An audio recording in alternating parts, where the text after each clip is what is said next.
Hello, this is Diedrich Martin, Superintendent for Caledonia Community Schools with things to know before you vote. On Tuesday, November 6, 2018, voters in the Caledonia school community will have the opportunity to go to the polls and consider the non-homestead millage. So what is it that you should know before you vote? First, it's important that you understand the three primary sources that make up school revenue.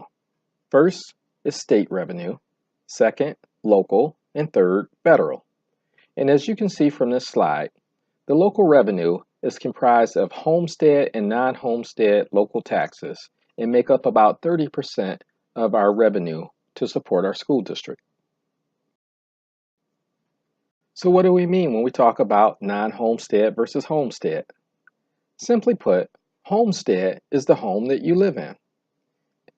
Non-homestead refers to businesses, investment property, vacation homes, and rental properties. And by state law, public schools must levy the full 18 mills on non-homestead properties to receive the full state allowance per student. So the Headlee Rollback. What is the Headlee Rollback?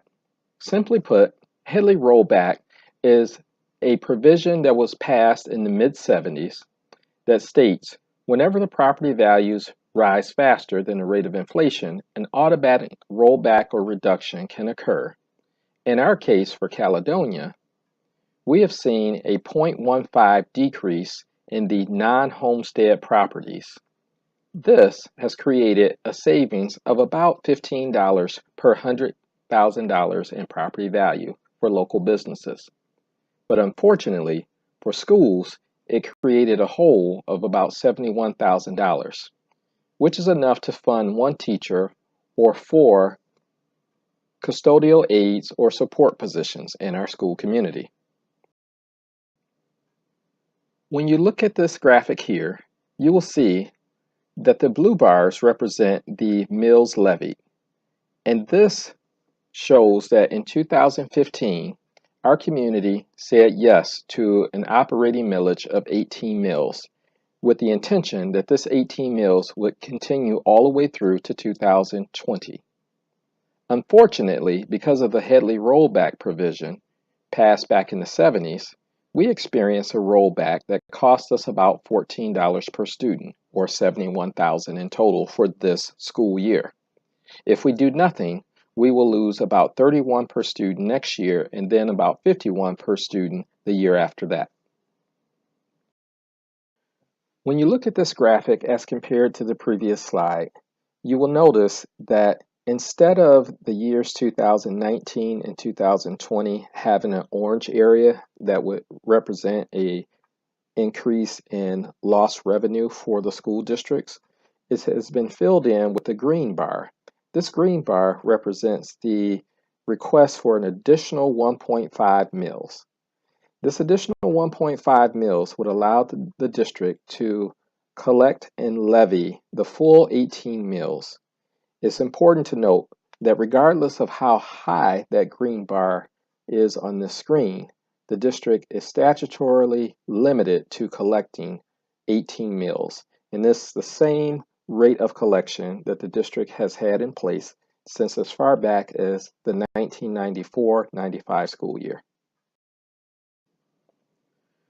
So, what is the Headlee rollback impact on schools? If we do nothing, the district will continue to lose its ability to fund its schools at the level that we have been doing over the past several years. So our Board of Education, with this information, voted 7-0 to take the question to the community in the form of the proposal in the ballot that you will see on November 6th. And simply put, this is asking our voters to increase the millage by 1.5 as a restoration for the continual rollback of Headlee. But at no point will the district be allowed to collect more than 18 mills on non-homestead properties. So you may be thinking, what's the big picture? Why are schools constantly asking for more money? And that is a fair question. So let's look at the answer.